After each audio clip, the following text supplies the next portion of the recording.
Nick is the president of the Center for Healthcare Solutions, an accomplished leader in healthcare and human services, and author of the book, When Leadership Hits the Fan. Please help me welcome Nick Vizzoca.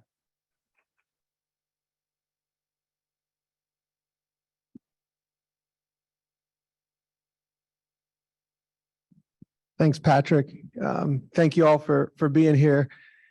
So Center for Healthcare Solutions, as Patrick just said, congratulations on your rebrand. It's very nice. We just went through a rebrand. We were the Healthcare Council of Western Pennsylvania, but we need solutions. We don't need another council. We need another association to tell us what to do. We need solutions. We need solutions brought to our members, to our community, to everybody. So when I talked to Patrick and he said, hey, can you talk at my innovation and tech summit? I said, sure, love to. I said, but I said to him, what's innovation? Truly, what is it? I said, innovation isn't about, like you just said, Patrick, it's not all about technology. Innovation happens when two unlike industries, two unlike people, two unlike entities cross. That's where innovation happens. Well, I came from I spent 15 years at UPMC. I spent 5-6 years running a CCRC, continuing education or continuing care retirement community. How do you get that out? And I was doing that and a pandemic hit, right?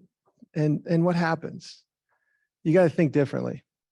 You got to think differently of how you do things. So I'll take you back to March of 2020. I know none of you want to go back to March of 2020. I sure as hell don't. But we started to see these things happening in the world, and even before that.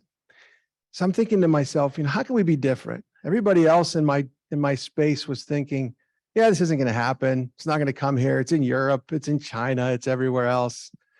Well, me being Italian, and I've got a lot of family in Italy, I'm ear to the ground, and I have a cousin who's an anesthesiologist, and she said, Nick, it's coming.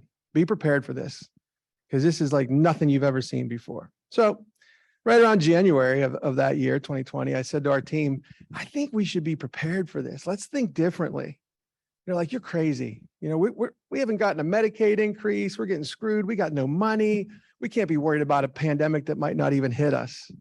I'm like, guys, I'm serious. I said, we've got 225 bed facility in the North Hills. How do we think different? So I closed 2 15-bed units. I was full. 227 beds. I had 225 patients. And as they were getting discharged, I didn't fill those beds. They said, what do we do now? And I said, we're going to create 2 15-bed isolation units. I said that if this comes, we're going to be prepared. Called a contractor, negative air pressure, did all these things, 2 units ready to go, 30 beds. And now we wait. And nothing's happening. And now it's the end of February. And I hear my colleagues chirping, you're going to bankrupt the organization. Organization's going to go bankrupt. They were telling my CFO that I was nothing but a crackpot and my board was going to fire me. Then March 20th hit. And then they're like, uh-oh, what's going to happen?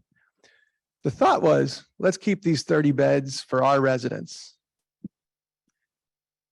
Fast forward another year. In that year, 2 residents of ours went through those units. I saw over 350 from other nursing homes, from Brighton, from other places. Now I have a relationship with the National Guard. UPMC is calling, Allegheny Health is calling, and we're taking COVID positive patients. Think differently. Think differently. Take a negative, turn it into a positive. Not only that, how do I relay that to my team? Because my team's now panicking. My team's going, my God, like, we could give this to our family. We can give this to our mom, to our dad. And so keep them calm. How do you do that? As a leader, how do you convey that calmness? Because your team feeds off of the way you act. Your team feeds off of the way you react to certain situations. But we took this negative, made it a positive. Everything's great, right? Wrong. I can't tell you how many death threats, how many emails I got from family members telling me, how dare you introduce a deadly virus to an otherwise healthy nursing home? My loved one's in there, and if my loved one gets COVID, I'm coming after you. I hope your family gets COVID. I hope you all die. I will tell you this, those 30 beds, not one case went to the rest of the nursing home. We didn't spread any of it. We did what was right. Right? Sometimes you have to take a step back and you have to do what's right for the community. You have to do what's right for your fellow man. So we took that negative, turned it into a positive. Does that always work? No. But I can tell you that looking forward now and looking back at what we did, I wouldn't change a thing. The pandemic took a toll on everybody, right? Took a toll on everybody in this room. Like Patrick said, prudent pay didn't make it. So what? We're going to give up? One setback, it's a negative. Let's take the positive from that. I was talking to Patrick yesterday. We were going back and forth about prudent pay. And I said, okay, forget it. I know how politicians work. There's no work between now and the end of the year. They're going to go do whatever they want to do. We're not going to worry about that. But what we are going to do, I said, I picked up the phone, I made a few calls and I said, we need to get in front of this. So let's stop talking about the legislators that are there now. Let's go straight to Shapiro. He's going to be your next governor. I don't care what anybody says. I mean, I get it. I'm not going to talk politics here, but we see what's happening. Let's start talking to his staffers. Does he know about prudent pay? And the answer is no. I found that out yesterday. He has no idea what that is. It's not so how do we get that in front of him?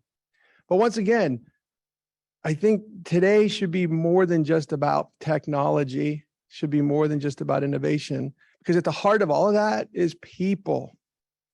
As Patrick said, you know, I was crazy enough during the pandemic to write a book with Forbes magazine and talk about leadership and talk about, you know, what leaders do in tough times. These are tough times. These are tough times for all of us, not just the IDA industry, but everybody, it's tough.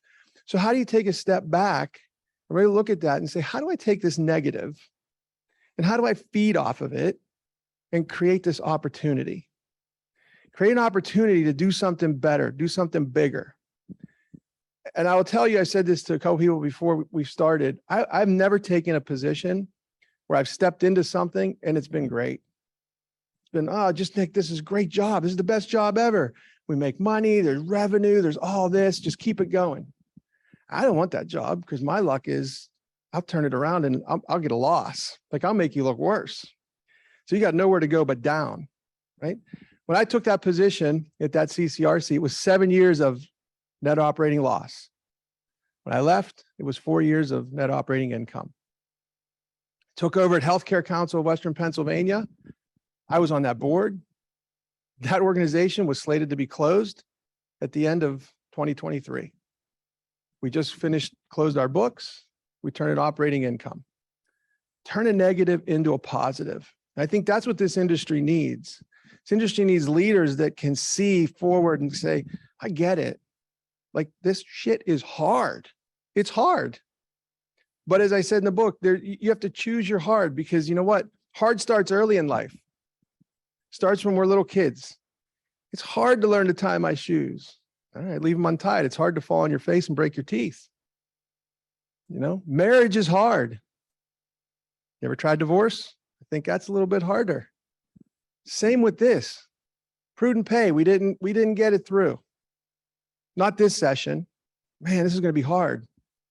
Right, but so is giving up on it. So that's why we've got to keep pushing. We've got all our collective voices, right? Technology, I think, is the downfall of a lot of what we do in a lot of our industries because we lose that human touch, right? And I say this all the time, even in the book, we do a whole chapter on technology, but it's low tech. How do you talk to people? You just sit there on your phone and send a text? Because I've done that. I've sent texts and emails, and what I get back is, how dare you say that? Well, that's not what I meant. That's not what I meant.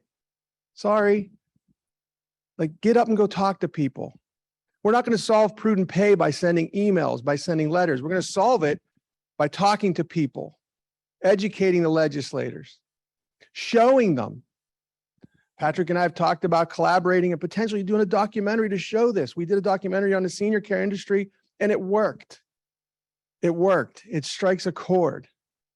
And you got to do some research. Find out who in that legislation Who is affected by what we do every day, and get them to be your champions. Look, it's hard everywhere. Like, I'm not going to sugarcoat it, but I will tell you, everybody in this room, everybody on Zoom, everybody out there on the front lines, you do this because you've made your passion your purpose. Plain and simple. You go to work every day because you love what you do. You love the people you serve. Because if you don't, you're doing it for a paycheck. I've said this in every industry and everybody I've talked to, get out. You can go work at Whole Foods, go work at Target. You know, human services is different. It's different. People are passionate about this. And if people don't have voices like leaders, like in this room, to represent them, who's going to speak for them? Who's going to help them? Right? So I think as leaders, we owe it to ourselves. We owe it to our teams. Take that negative and turn it into a positive. Now, how do you do that? Right? People go, oh, you're full of shit. Like, you can't do that all the time. Listen, I'm a pessimist. I really am. I mean, I worry about everything in the world. I worry about, my kid starts coughing. I'm like, good God, to my wife, get the swab, get it up the nose. I think she's got COVID. I'm a pessimist, but I've learned to take that negativity and turn that pessimism into bestimism and make the best of that situation. Look at every single aspect of it. How do you turn it around? I sat in a room with a lot of my staff when things were happening and when things were going bad, and they're looking to me, just like like your staff and your residents are going to look to you. And if I would have sat there and I would have gotten panicked and I would have said, oh God, I don't know what to do. I'm just going to go hide in this closet. And no, you go to the situation. That's what I want to be. I want to be the guy that bases loaded, bottom of the ninth, and I'm up. Like, I want that. I want the bat in my hands. I want the football in my hands. That's what you want to be. You don't want to be the person that steps back and goes, I don't want this situation. Let somebody else handle this. No. So I think, as I said when I started, solutions are what we all want. Solutions are what we all need. And Patrick and I have been having this discussion, and we're working through this, but I'm proud to say, if we can collaborate and we can partner, we're going to bring solutions to you. Are they always going to work? Are they always going to be a solution for you and your organization? Probably not, maybe not, but I'm hoping they will. I'm not going to sit here and complain about prudent pay not getting through. What's another solution? How else can we help our members? How else can we help our residents, our families? Think about that. Those DSPs who are frontline, what they're going through. Think about those patients and those residents that they serve. Think about those families that had to make those hard decisions. That's tough. But I can tell you, everybody in this room is special. Every single one of you, because you could be doing anything else.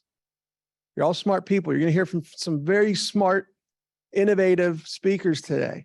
I've done my research. I've looked them up, whether it's in the financial industry, education, technology. There's a lot of solutions out there, a lot of smart people. And there's a reason. Y'all care. Everybody in this room cares. You cared enough to get up and come here in person or jump on a Zoom. Some people all over the country, in California, there's a 3-hour time difference, but you care enough to be here. You care enough to want to be heard and to find solutions. Right? So how do we do that? How do we do that together? We will. We just need to continue to communicate. Don't get frustrated. Turn that frustration into passion, right? Make that your energy. Get that going. Because at the end of the day, look who we care for. Look who our patients and the residents are. They're looking to us, to you as leaders. So I know, Patrick, I could go on for an hour, but I won't. I want to be respectful of everybody else's time. But as I said, I'll leave you with just one thing. I said, life is hard. Everything is hard. But if you leave here today with one thing, I want you to you're going to have to make decisions. Choose your hard. And think about who's going to benefit from that decision. that decision is going to impact you. It's going to impact DSPs. It's going to impact residents, families. Choose your hard. Nothing's easy. You can go, this job's hard. I'm just going to go find another one. That'll be easy. And if you think that's easy working in the retail industry when stores are closing and everything's going down, people go, technology, easy. I'm going to go work for an autonomous driving vehicle company. Go work for Argo AI, who just let 400 plus people go. It's not easy. What we do is always going to be needed. People taking care of people is always going to be needed. I don't care what anybody tells you. No robot's going to take over that. No robot's going to show compassion towards a person like the leaders in this room are. So I would just say, choose your hard. Choose your hard. And when you do, we'll be here. We're always going to be here to provide solutions. Thank you, Patrick, for allowing me to speak, and hopefully we'll continue this collaboration, and I'll get to work with all of you further. So thank you.